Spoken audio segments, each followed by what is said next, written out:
마태복음 18장 15절에서 20절까지.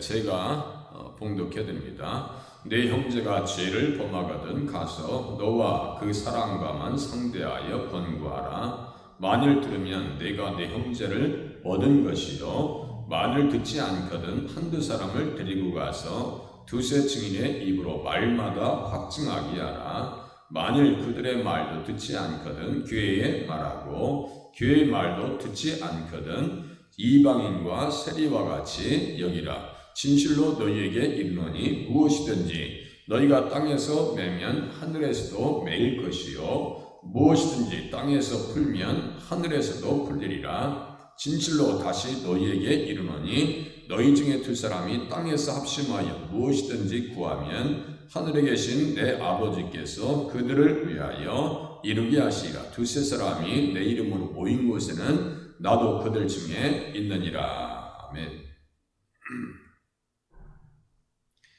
범죄한 형제에 대한 교훈. 그래서 범죄한 형제를 얻는 방법. 내 형제가 죄를 범하거든 가서 너와 그 사랑과만 상대하여 권고하라. 만일 들으면 내가 내 형제를 얻은 것이요, 이렇게 써 있어요.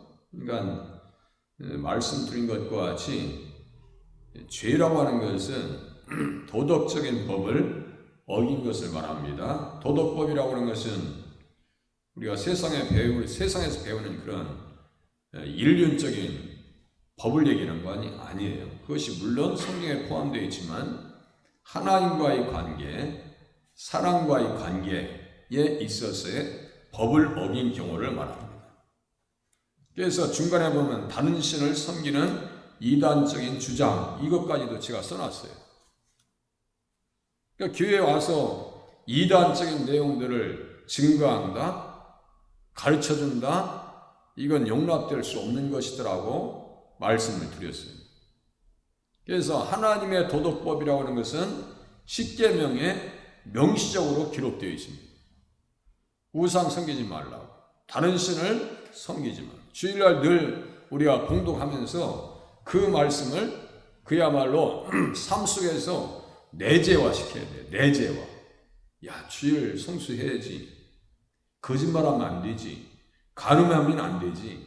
마음속에서도 간음하면 안 되지. 이런 부분들을 계속해서 내 마음속에서 이게 그야말로 삶이 되게 만들어가야 돼요. 그것이 기도의 제목이 되어져야 되고 기도의 방향도 되어져야 된다고 말씀을 드렸어요. 그래서 하나님을 사랑하고 이웃을 사랑하는 그 방법에 대한 말씀이 십계명이에요. 그런데 공동체에 누룩과 같은 범죄가 발생하였을 경우에 어떠한 방법으로 죄의 전형과 부패 그리고 오염에서 보호하며 지키고 공동체를 건강하게 유지할 수 있는지에 대한 가르침을 우리 주님께서 하시고 계시다는 거예요.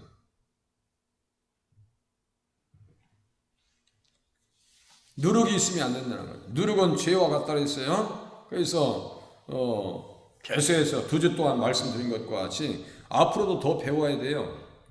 바리새인들의 누룩을 주의해야 돼요. 바리새인들은 무엇을 버렸는가? 정의와 긍휼과 믿음을 버렸다. 의와 인과 신을 버렸다. 믿음을 잃어버리면 다 잃어버린 거예요.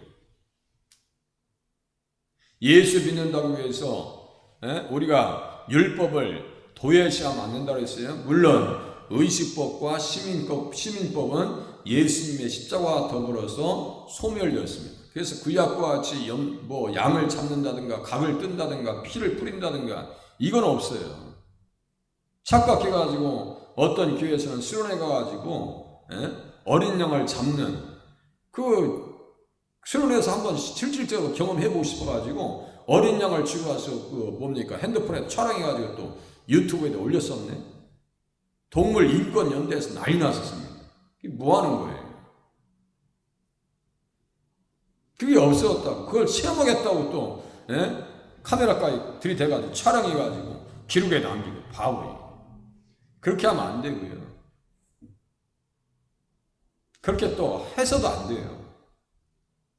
동물들을 이렇게 학대하는 영상을 지금은 됩니까?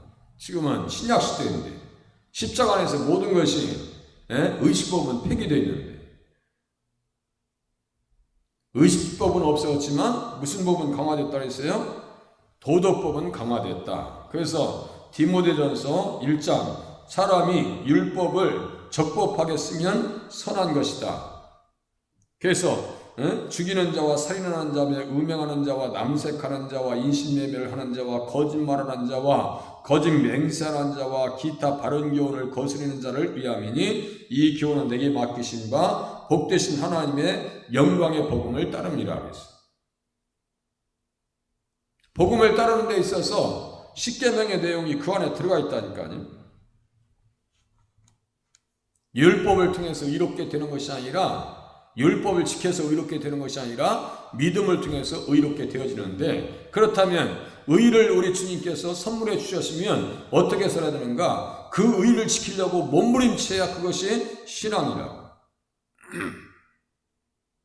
하나님의 기운에 합당히 거하지 아니할 때 죄를 범하거든 어떻게 했는가? 죄를 범했다는 것은 이제 구체적으로 죄가 하나님의 법을 어긴 경우를 얘기합니다.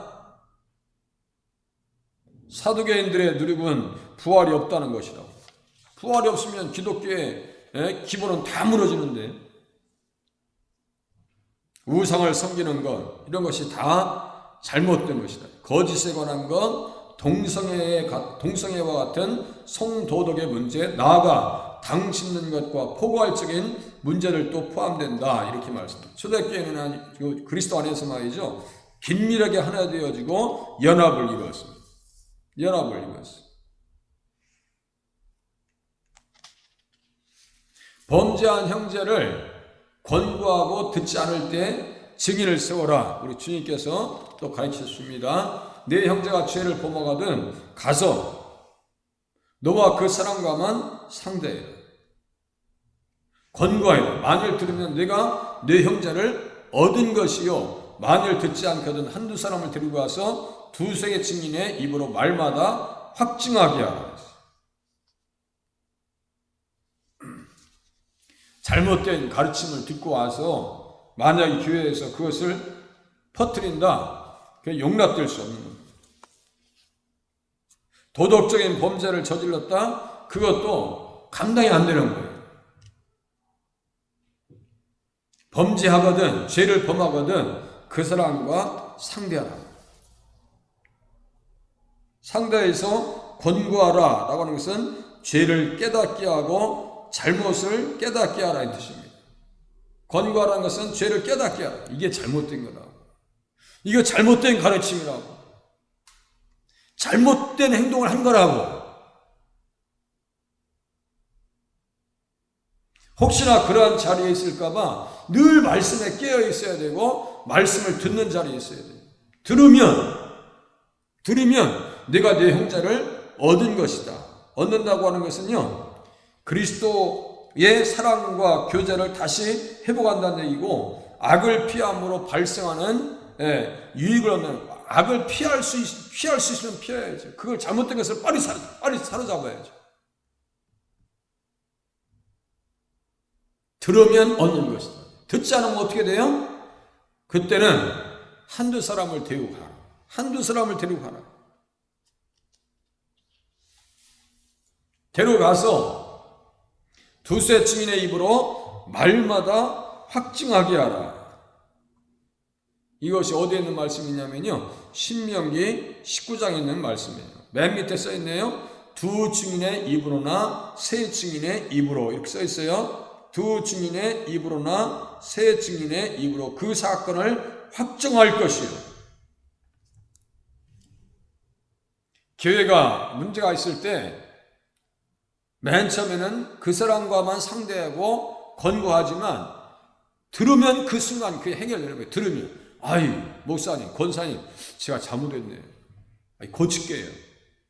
아유, 교회에서 이렇게 그런 문제가 크게 되는 줄 몰랐습니다. 정말 제가 깨달았습니다라고 돌아왔으면 얻는 건데, 듣지 않아요?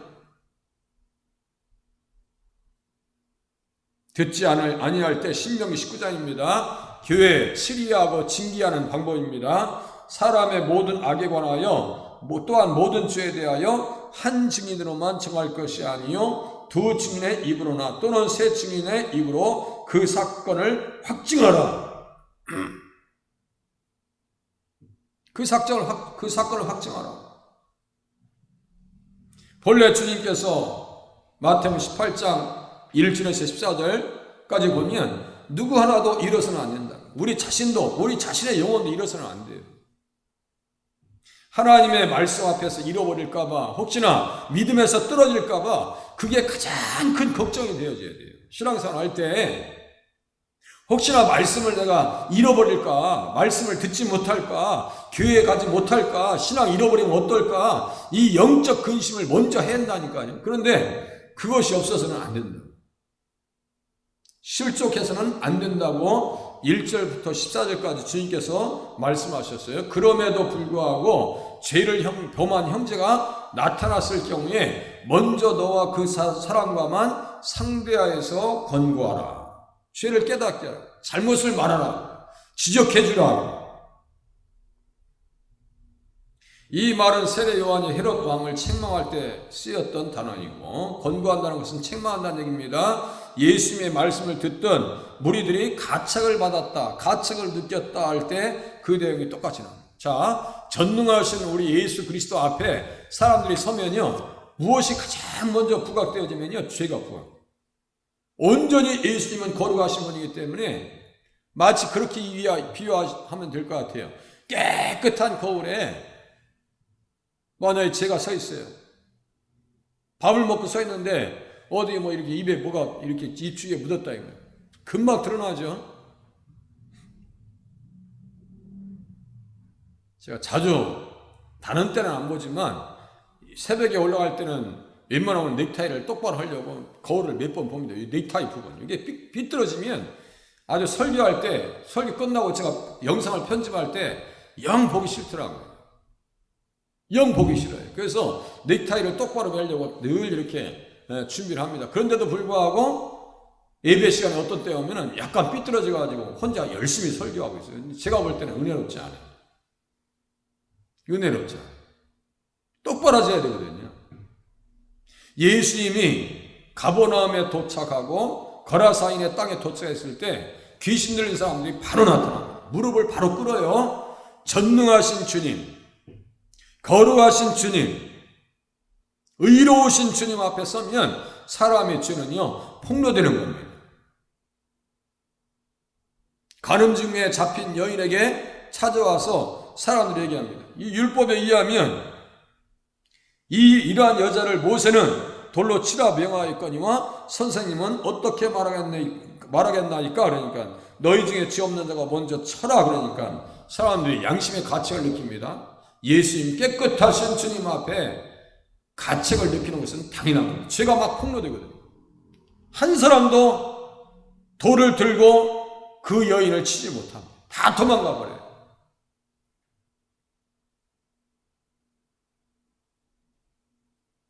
권고하라. 권고 받아야 됩니다. 말씀을 들을 때 권고를 받을 수 있어요. 우리가 알게 모르게 지은 죄들이 많이 있어요. 우리 신앙생활 하다 보면, 생활 속에 하다 보면, 하루의 삶을 살다 보면, 또 어디 일터에서 일하다가 돌아오면은 우리가 하나님의 말씀을 생각하면 아이고 오늘도 부족하구나. 자기 스스로를 분별할 수 있는 거예요. 그게 아이고 오늘도 하나님의 뜻대로 살지 못했구나. 하나님의 말씀을 잃어버렸구나. 그런 양심이라면 너무너무 좋겠지만 그것을 눈치채지 못하면요 전혀 자기가 죄를 짓고 있는지도 몰라요. 꼭 전염병과 똑같아요. 내일 새벽부터는 이제 1층에 가서 설교할 수 있어요. 한 주간 내내 본당에서 혼자 설교하고 있는데 이것도 참 쉬운 일 아니에요. 얼굴을 대면하고 이렇게 얼굴을 보면서 눈동자를 마주치면서 얼굴을 대하면서 예배를 드려야 그것이 생동감 있는 예배가 되겠는데, 영상으로 예배한다는 것이 제가 지금 여기 핸드폰 놓고 예배 드리는데 지금 우리 정우옥 집사님 모셨지. 근데 우리 박금정 원사님께서 어디 아프신가? 지금 못 오시는 것 같아요. 이렇게 보면서 예배 드리는 것이 좀 거리감이 있더라니까. 밑에서 바로 들으시는데도 저는 거리감이 있어요. 아마 밑에서 모니터를 통해서 보시는 분들도 거리감을 느낄 거예요. 예배는 제가 깨달은 것이 있어요. 격리 기간을 통해서 대면 예배가 살아있는 예배가 아니겠는가. 대면 예배를 해야지 정말 예배 드리는 것 같죠. 영상으로 예배 드리는 것은 상당히 좀 뭐가 좀 부족한 것이 많이 느껴집니다. 물론 영상으로라도 예배 드리시는 분은 대단하신 분이에요.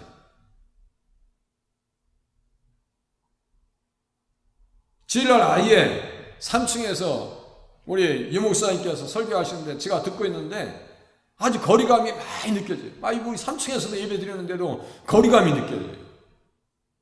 양복 입고 다 넥타이하고 앉아 있어도요, 여기 앉아서 예배 드리는 건 못하더라 이거예요. 뭐가 많이 부족한 듯한 것을 느껴요. 예배는 대면으로 해야 될 것 같아요. 예수님을 대면했을 때 사람들은 뭘 받았어요? 권고를 받았더라. 그러니까 죄가 폭로되니까 다 도망갑니다. 만일 죄를 지적하고 권고할 때에 깨달아 듣고 돌아서면 형제를 얻으면서 빛으로 되찾아 다시 얻는 것이 되지만, 그리스도의 사랑과 교제를 통해서 다시 얻는 것이 되지만, 회개로 영혼을 얻으면 다행이지만 만일 듣지 않거든 두세 증인의 입으로 말마다 확증하게 하라고 주님께서 가르치십니다. 이게 치리의 방법입니다. 교회, 징계의 방법입니다. 정치의 한 수단입니다. 이 헌법조항에도 그대로 있어요. 책망을 받는 모든 것은 빛으로 나타난다. 이렇게 써 있어요. 책망을 받는 모든 것은 빛으로 나타난다. 성령님께서 우리 안에서 먼저 1차적으로 책망하십니다. 탄식하셔요. 먼저 1차적으로. 요셉 왜 기도 생활 안 해? 요셉 왜 말씀을 멀리 해? 하나님 앞에 진실해야 될 거 아니에요? 감사가 사라졌어. 성령님께서 우리 안에 근심하시고 탄식하십니다. 먼저는 성령께서 오셔서 죄에 대해서, 의에 대해서, 심판에 대해서 세상을 책망하시리라. 여기 권고한다는 뜻과 똑같습니다. 성령님께서 1차적으로 우리에게 권고하십니다. 2차는 뭐예요? 깨닫지 못하면, 의식하지 못하면 그 죄는 어떻게 돼요? 사람들에게 폭로됩니다. 그 지경까지 가서는 안 됩니다. 만약에 그 지경까지 가면은 가서 권고하라고, 상대하고 권고하고 들으면 얻는 거죠. 당연히 들어서 얻게 해야죠. 그런데 듣지도 않아요. 그 사람, 제가 한 사람 불러낼게요. 므낫세 왕. 므낫세 왕. 세상에 그런 왕이 없어요. 55년 동안 예루살렘에서 다스리면서 온갖 못된 짓을 다 합니다. 아버지 히스기야 왕이 헐어버렸던 산당을 다시 세우고요, 바알들을 위해서 제단을 쌓고 아세라 목상을 만들어서 하늘의 모든 1월 성신을 경배했다. 이 세상에 죄를 범하거든. 좀 전에 말씀드렸어요. 도덕법, 하나님과의 관계, 사람과의 관계, 사람들에게 인정을 받았는지 몰라도 하나님 앞에서 말이죠, 세상에 못된 죄는 다 짓습니다.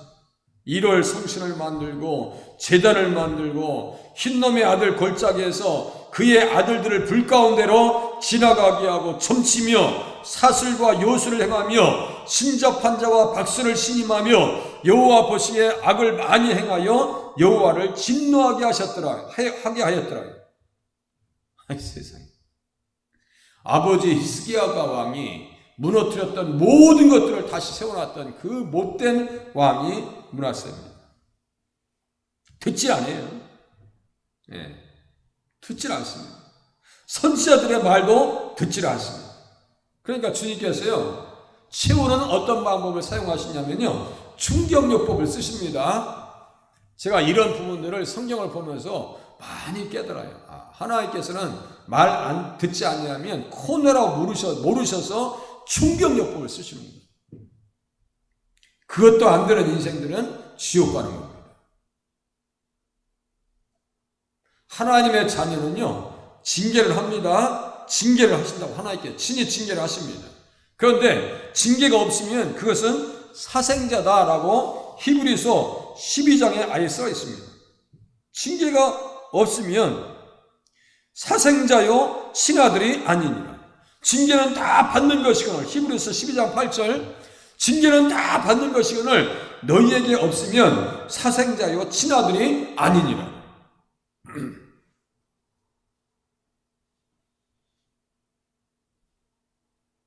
사생자이고 친아들이 아니라고 하는 것은 하나님의 자녀가 아니란 뜻입니다. 그래서 가장 무서운 형벌은 뭔지 아세요? 마음대로 하세요. 마음대로 하세요. 이게 가장 무서운 거예요.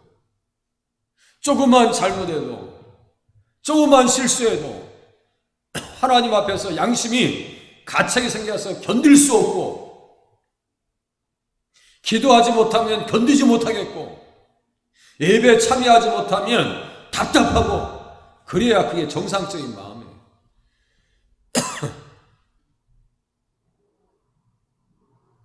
하나님 말씀을 듣지 못하는 것 때문에 답답해하고, 이게 진짜 믿음의 거듭난 심정입니다. 그런데 예배에 참석 안 해도 전혀 문제되지 않고, 교회에 안 가도 전혀 느낌이 없고, 그런데다 플러스 징계도 없다. 그것은 무서운 겁니다.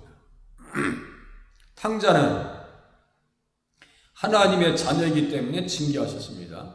이스라엘 백성들과 유다 백성들은 하나님의 자녀이기 때문에 어떻게 해요? 역사적 과정 속에서, 구체적인 역사적 시간 속에서 뭐예요? 아스르와 바벨론에 의해서 철두철미하게 무너집니다. 하나님의 징계입니다.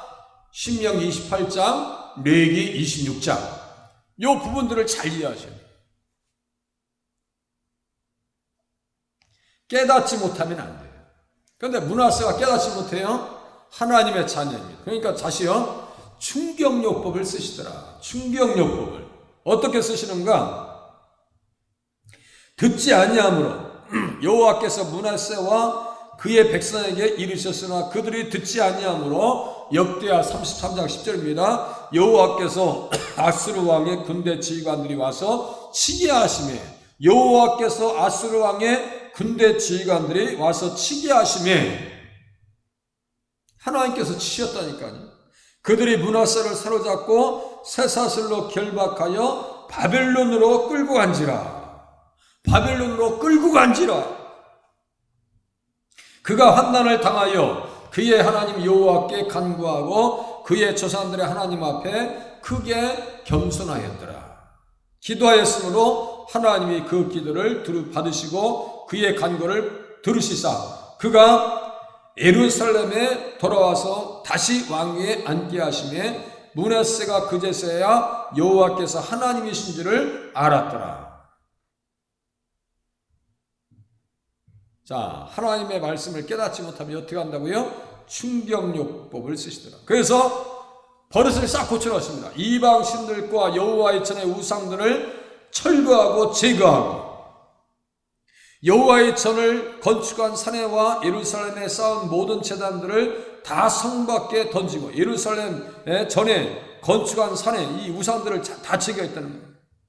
여호와의 제단을 보수하고 화목제와 감사제를 그 제단 위에서 하나님 앞에 드리고 유다를 명령하여 이스라엘 하나님 여호와를 섬기라 하였더라.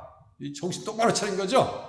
그래서 므낫세 왕은요, 나라들은 다 멸망의 길로 이끌었지만 자기 영혼은 구원받아요. 한편의 강도도 똑같아요. 자기는 못된 짓 해서 세상 사람들 다 괴롭혔지만 자기는 구원받아요. 그게 참 야속하죠. 그죠? 그래도 그렇게 해도 영원히 구원받으면 다행이라니까요.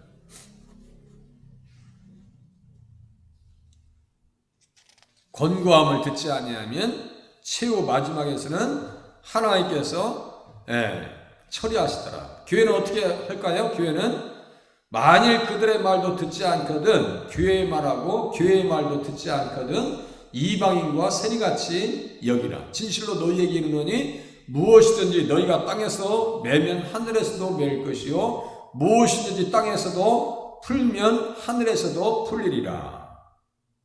죄는 누룩과 같이요 영향력이 강합니다. 전염병과 같이 전파력도 강합니다. 작은 문제가 나타났을 때 15절의 말씀과 같이 1대1로 상대할 수 있었던 문제였습니다. 하지만 해결되지 않으니 한두 사람을 데리고 가서 두세 증인의 입으로 말마다 확증해야 한다라고 그 다음 단계로 나갈 것을 가르쳐 주었고, 증인들의 말에도 회개하지 아니하고 죄 가운데 있을 때는 공동체 건강과 교회의 이익을 위해서 전체에게 다 말을 해야 된다라고 주님께서 가르쳐 주십니다. 사도 바울이 그랬어요. 너희 중에 심지어 은행이 있다 함을 들으니 그런 음행은 이방인 중에서도 없는 것이라 누가 그 아버지의 아내를 취하였다 하는도다. 고린도전서 5장 1절 이하입니다. 왜 이 사람들을 통한이 여기지 아니하고 그 일을 행한 자를 너희 중에서 쫓아내지 아니하는지? 쫓아내야지, 해결했어야지. 막 주님, 사도 바울이 책망합니다. 적은 누룩이 온동이에 퍼지잖아.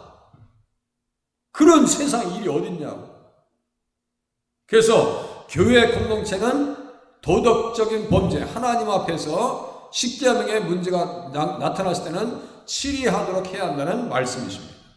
최종 단계로 교회의 말도 듣지 않는다면 그를 이방인과 세리와 같이 여김으로 출교하라고 말씀하십니다. 이 출교가 말이죠, 얼마나 무서운지 몰라요. 출교. 유대인들 사회에서의 그 출교의 내용과 기독교의 출교의 내용이 그렇게 다르지 않습니다. 유대인들은 어떻게 출교했냐면요, 이 고난을 다 박탈해버립니다. 회당과 성전의 출입을 금합니다. 유대인들의 출교와 기독교의 출교가 거의 비슷합니다. 그 다음에는 직장에서 잘립니다. 교제, 사람 간의 교제, 상업 교류가 정지됩니다.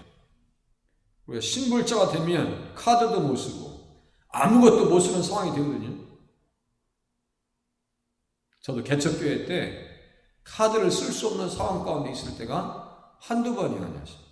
생각해보세요. 얼마나 금융적으로 압박이 되는지. 은행 가면요, 괄시를 당합니다. 제가 돈이 필요해서 예전에 은행 갔었더니 웃고 말아요, 직원이. 아니, 신용 등급 이것 가지고 돈 못 주겠는데요. 딱 돌았어요. 아주 냉정하게. 신뢰를 저버리면 유대사회에서는 어떻게 한다고요? 모든 상업 교류가 정지됩니다. 또 주거지도 제한됩니다. 가정에서 쫓겨납니다. 온 가정이 이단에 빠지면 그 가정을 파탄시켜서 흩어지게 만듭니다. 완전 추방시켜버려요. 우리 교회에서는 어떻게 할까요? 성찬을 금합니다. 성찬 못하게 해요. 이단 주장을 가지고 들어온다. 우리 신천지 앞에 써놨죠? 못 들어오게. 여기 출입 금한다. 여기 앉아있으면 지가 견디게 하겠어요? 아니, 그건 용납이 안 되는 거예요. 출교로 다스립니다. 그래서 유대교 사회에 있어서도 예수님을 인정하는 사람들을 그 사람들은 출교하기로 결의했고요. 사실적으로 요한복음 12장에 보면 많은 관리들이 예수님을 보면서 믿었어요. 믿었는데 바리새인들이 출교해 놓으면 유대 사회에서 완전히 모든 고난을 박탈시키기 때문에 드러나게 말을 하지도 못하고 신앙생활을 하지 못했어요. 그래서 출교를 당할까 두려워함이라 요한복음 12장 42절에 기록하고 있습니다. 출교를 당할까 두려워함이라. 그래도요, 니고데모와 같은 사람은요, 담대하게 예수를 믿었다. 그 니고데모가 대단한 사람이에요.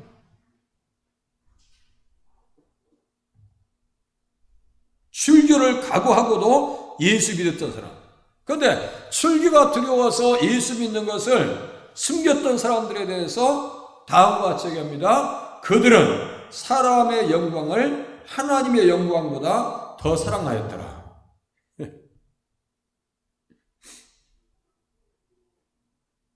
사람의 영광을 하나님의 영광보다 더 사랑하였더라. 우리는 어떤 사람이 되어야 돼요? 사람의 영광을 하나님의 영광보다 더 사랑하지 말고 하나님의 영광을 더 사랑해서 예수 믿는 것을 자랑으로 여길 수 있는 자리 가운데 나가실 수 있기를 바랍니다. 예수 믿는 게 뭐 부끄러운 거예요? 예수 믿지 않는 것처럼 부끄러운 게 어디 있어요? 마지막 때 천사들 앞에서 부끄러워한다고 주님께서 말씀하신다니까요. 아니, 나를 부끄러워해? 하나님과 천사들 앞에서 부끄러워하신대요. 나중에 하나님 만났을 때 우리 주님이 아이고 나 정말 김동철이 보면 창피해. 이렇게 되면 안 되잖아요.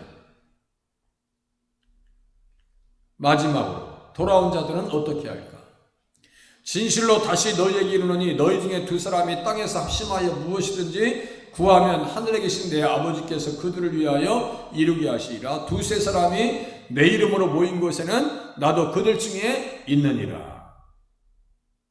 범죄한 형제가 돌아왔을 때는요, 합심해서 기도해 주라는 거예요. 관용을 베풀어라는 얘기입니다. 관용을 베풀어 주라. 돌아오면 사랑으로 끊임없는 사랑. 그 기도에 하늘의 아버지께서 그들을 위해서 이루어지게 하시겠다는 위로의 말씀도 우리 주님께서 하십니다. 그들을 위해서 이루게 하시리라. 형제들아, 사람이 만일 무슨 범죄한 일이 드러나거든 신령한 너희는 온유한 심령으로 그러한 자를 바로 잡고 너 자신을 살펴보아 너도 시험을 받을까 두려워하라. 너희가 침을 서로 치라. 그리하여 그리스도의 법을 성취하라. 그리스도의 법이 뭐예요? 십계명이잖아요. 이것은 무슨 법이라고 그래요? 사랑의 법이라고 그래요. 사랑의 법. 이게 참 아무리 생각해도요, 예수님 율법의 그 사랑이라는 것은요, 정말 깊습니다. 너무너무 깊어요. 하나님의 사랑의 법이 너무나 깊다고요. 그리스도의 법을 성취하라. 문맥으로 본문을 살펴볼 때 교회 공동체의 기도 제목보다는 죄를 범한 형제를 위한 기도다라는 내용입니다. 이 내용이 문맥으로 볼 때 문제가 있을 때 교회는 문제를 품고 교회 공동체의 건강을 위해서 기도하는 자세가 필요합니다. 어떤 분은 그냥 문제가 있으면은 그것을 그냥 대화하고 그것이 대화의 주제가 되어지고, 목회자도요 살다 보면은 흠이 드러납니다. 설교하다 보면은 신상 발언을 하다 보면은 실수할 수 있게 돼요. 실수하고 범죄하고 또 다릅니다. 실수 없는 사람이 어디 있어요? 다 실수하죠. 그리스도의 법을 성취하래요. 문제가 드러나면 교회는 문제를 품고 교회 공동체의 건강을 위해서 기도할 필요가 있습니다. 문제를 최소화시켜야지. 막 도덕적으로 큰 문제가 되지 않으면 그것을 최소화시키고 단순하게 실수하고 이런 것들은요 품을 수 있어야지. 교회는 문제들에 대한 자전 능력이 있어야 됩니다. 자정 능력이 있어야 돼요. 교회의 문제들을 놓고 기도할 때 주님이 함께 하시고 해결해 주시겠다고 하는 약속의 말씀이 19절과 20절의 말씀입니다. 20절의 말씀이에요. 내 형제들아, 너희 중에 미혹되어 진리를 떠난 자를 누가 돌아서게 하면 너희가 알 것은 죄인을 미혹된 길에서 돌아서게 하는 자가 그 영혼을 사망에서 구원할 것이며 허다한 죄를 덮을 것입니다. 다시요. 진리를 떠난 자가 미혹됐어요. 좀 전에 말씀드렸습니다. 이단에 끌려갑니다. 너희가 알 것은 죄인을 미혹된 길에서 돌아서게 하는 자가 그의 영혼을 사망에서 구원할 것이라. 허다한 죄를 덮을 것입니다. 교회는 그래야 됩니다. 잃은 영혼을 되찾아야 됩니다. 되찾아야 될 영혼들이 너무나 많아요. 지금 코로나에서 지금 정치인들은 집 나간 토끼라고 해요. 집 나간 토끼. 자기 당을 지지했던 사람들이 다른 당을 지지하잖아요. 그러면 집 나간 토끼래요. 자기들끼리 한 얘기. 집 나간 토끼. 우리 교회는 뭐라고 할까요? 집 나간 양들, 길을 잃어버린 양들, 다시 돌아와야 될 영혼들이 너무나 많아요. 지금 그 영혼들을 길에서 되찾아서 사망에서 구원해서 하나님 그리스도의 사랑의 법을 성취하는 자리에 나가게 도와주시옵소서. 기도하는 행동으로 옮기는 성도님들이 되실 수 있기를 바랍니다. 기도하시겠습니다.